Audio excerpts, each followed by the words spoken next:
Good morning student, myself Dr. Shweta Bagde, Assistant Professor, Department of Education B.Ed in Graduate School College for Women Jamshedpur.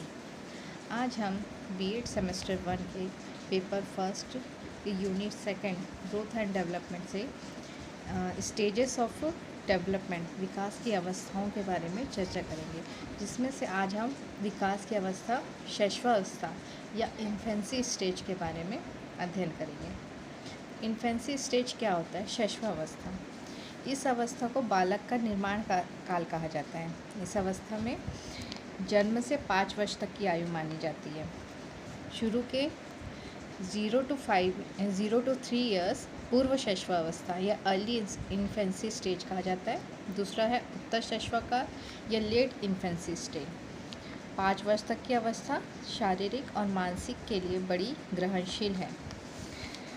मनुष्य को जो भी बनना चाहता है वह अपने प्रथम के 4 से 5 वर्षों में बन जाता है। यह वाक्य फ्रायड ने कहे हैं। उनके अनुसार कि मनुष्य का जो भी विकास है या जो भी उनकी मानसिक स्थिति है या जो भी सीखना चाहते हैं, आगे जाके बनना चाहते हैं, वो मुख्य उनके लिए यही शुरू के 5 से 6 वर्ष होते हैं। जन्म लेने के उपरांत की अवस्था को शैशवावस्था कहते हैं। ये अवस्था 5 वर्ष तक की मानी जाती है। ये हमने अभी बताया है आपको। नवजात शिशुओं का आकार 19.5 इंच तथा भार 7.5 पाउंड होता है।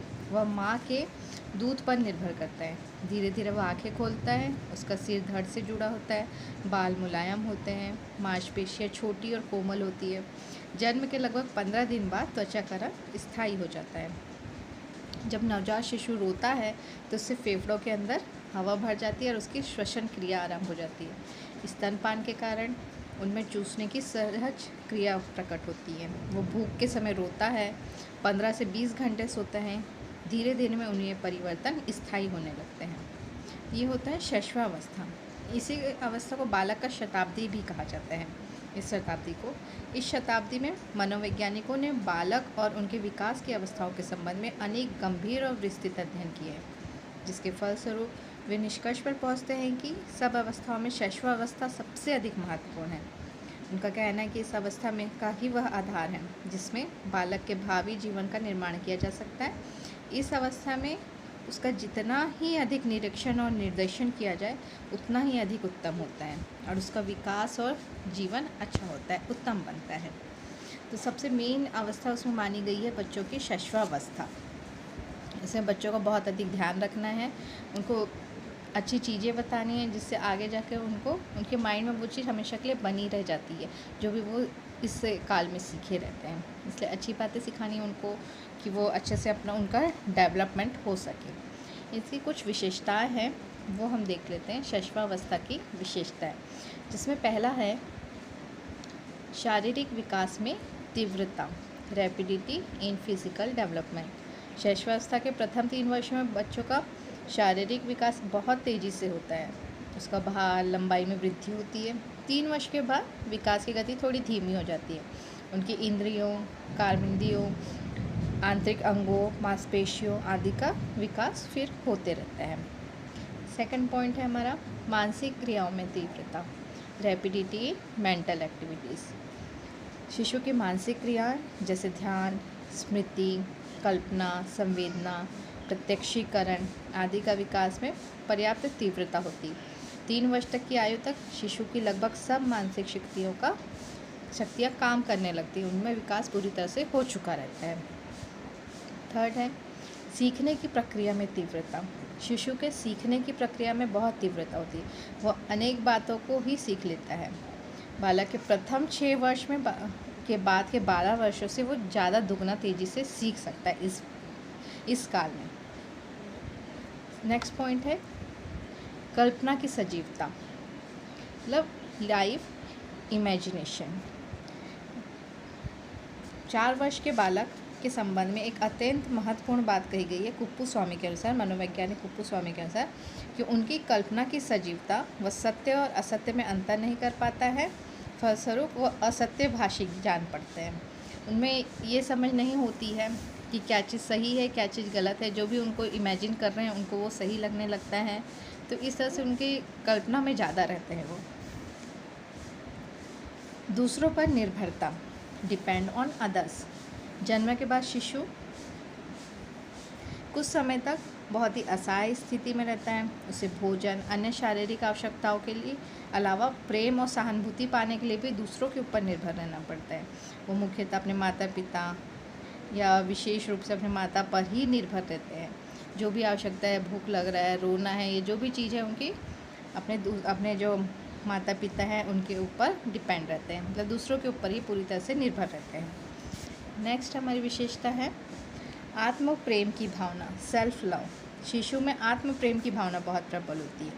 वो अपने माता पिता, भाई बहन आदि का प्रेम प्राप्त करना चाहते हैं। साथ ही वो यह भी चाहता है कि प्रेम के अलावा उसके अलावा किसी और का न मिले। जैसे साथ में जो भाई बहन रहते हैं, लेकिन जब घर में अगर छोटा शिशु है तो वो चाहता है कि सारा अटेंशन उसी के तरफ हो, बाकी माता पिता किसी और की तरफ ध्यान ना दे। तो उनमें ये भावना होती है सेल्फ लव की। नेक्स्ट है नैतिकता का अभाव, लेक ऑफ मोरालिटी। शिशु में अच्छी और बुरी, उचित और अनुचित बातों का ज्ञान नहीं होता है। वह उन्हें कार्य को वही करना चाहते हैं जिसमें उनको आनंद मिलता है या जो उनको बहुत अच्छा लगता है, भले ही वो अवांछित क्यों ना हो। मतलब वो करना अच्छा नहीं है तो भी वो वैसा ही काम करना पसंद करेंगे जिसमें उनको खुशी मिलती है, फिर वो सही हो चाहे गलत हो। इस प्रकार उसमें क्या होती है, नैतिकता का अभाव होता है।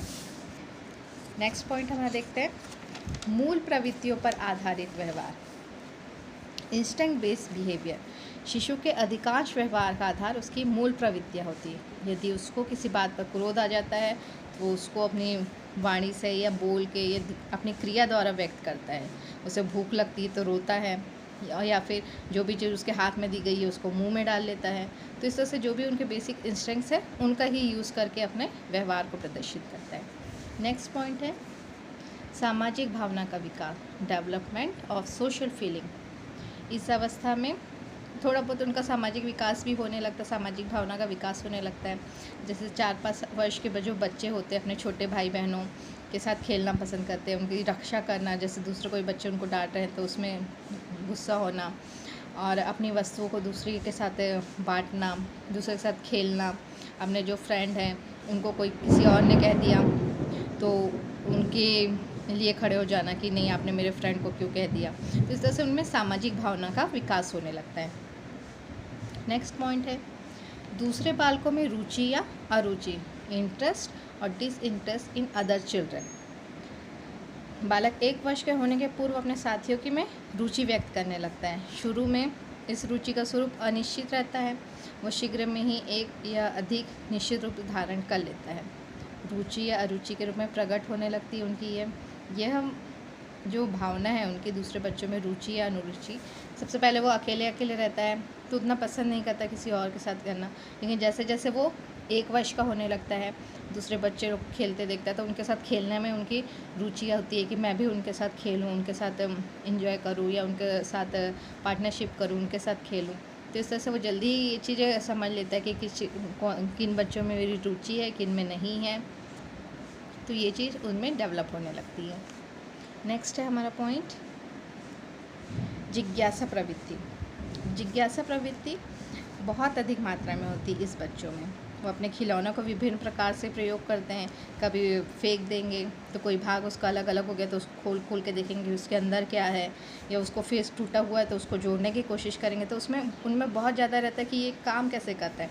कोई लाइटिंग वाला है, कोई साउंड वाला खिलौना है तो उसमें देखेंगे कि कैसे आवाज़ आ रही है, क्यों आवाज़ हो रही है, लाइट कैसे जल रहा था, उसको खोल खोल के या समझने की कोशिश करते हैं। तो उनमें जिज्ञासा प्रवृत्ति बहुत ज़्यादा होती है। नेक्स्ट पॉइंट अनुकरण द्वारा सीखने की प्रवृत्ति, लर्निंग बाय इमिटेशन। मतलब दूसरे का अनुकरण करके सीखते हैं। जैसे अपने माता पिता, भाई बहन आदि का जो कार्य रहता है, उनका व्यवहार रहता है, उसका अनुकरण करते हैं कि वो कैसे काम कर रहे हैं। कोई रो रहा है, कोई चिल्ला के अपनी असमर्थता व्यक्त करते हैं कि वो समझ रहे हैं या नहीं समझ रहे। अनुकरण द्वारा सीखने की प्रवृत्ति उसे अपना विकास करने में सहायता देती है। घर में जो भी चीज़ उन लोग होते हुए देखते हैं कि पापा ऑफिस से आए तो मम्मा ने उनको पानी का गिलास दिया, ये दीदी ने दिया, तो नेक्स्ट टाइम जब पापा आते हैं ऑफिस से तो वो भी कोशिश करते हैं कि मैं भी उनको वो पानी सर्व करूँ या पानी दूँ ऑफिस से आए। तो इस तरह से वो अनुकरण करने लगते हैं अपने बड़ों का। अकेले व साथ खेलने की प्रवृत्ति, प्लेइंग अलोन और इन अ ग्रुप।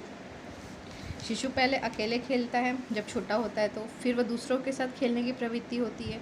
इस प्रवृत्ति में होने वाले परिवर्तन का वर्णन करते हुए crow psychologist crow and crow ने बताया कि बहुत ही छोटा शिशु अकेले खेलता है, धीरे धीरे वह दूसरे बालकों को के समीप खेलने की अवस्था से गुजरता है, अंत में वह अपनी आयु के बालकों के साथ खेलने में आनंद महसूस करता है। क्या है, जब छोटा रहता है तो वो अकेले अकेले रहता है, तो अकेले खेलना पसंद करता है। फिर थोड़ा धीरे बड़ा होता है तो जब और बच्चों को खेलते दिखता है तो उनके साथ खेलने की कोशिश करता है। तो इस तरह से उनकी प्रवृत्ति चेंज होती रहती है कि पहले अकेले खेलते हैं, उसके बाद फिर साथ में खेलते हैं, फिर बहुत मित्र बना लेते हैं, उनके साथ खेलना पसंद करते हैं। तो इस तरह से उनमें ये विशेषताएँ होती हैं। नेक्स्ट है प्रेजेंटेशन ऑफ इमोशन, संवेगों का प्रदर्शन। जब शिशु जन्म लेता है तो उसमें केवल अपना उत्तेजना के अलावा और कोई संवेग नहीं होता है। वो बालक के 2 वर्ष तक की आयु में लगभग सभी संवेग उनमें आ जाते हैं, उनका विकास हो गया रहता है। मुख्य रूप से उनमें बालकों में या शिशुओं में 2 या 4 ही संवेग में रहता है, जैसे भय, क्रोध, प्रेम, पीड़ा, कुछ चीज़ से दर्द हो रहा है तो रो रहे हैं, गुस्सा दिखा रहे हैं, किसी चीज़ से डर जा रहे हैं, प्यार दिखा रहे हैं। तो ये सारे 2-4 संवेग हैं जो वो जिनका वो प्रदर्शन कर सकते हैं इस स्टेज में। नेक्स्ट है दोहराने की प्रवृत्ति, टेंडेंसी ऑफ रिप्लिकेट। मतलब जो भी आप कर रहे हैं उसको वो दोहराते हैं, मतलब ये वाली प्रवृत्ति उनमें बहुत ज़्यादा होती है, बहुत अधिक मात्रा में होती है। जैसे गतियों को दोहराने की प्रवृत्ति बहुत ज़्यादा पाई जाती है।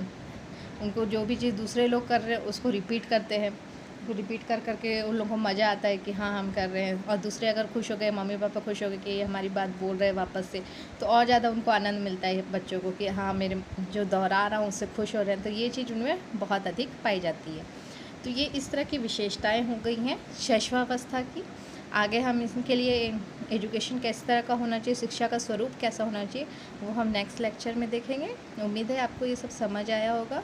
अगर कुछ डाउट हो, कुछ कन्फ्यूज़न हो तो आप लोग कमेंट करके पूछ सकते हैं। Thank you.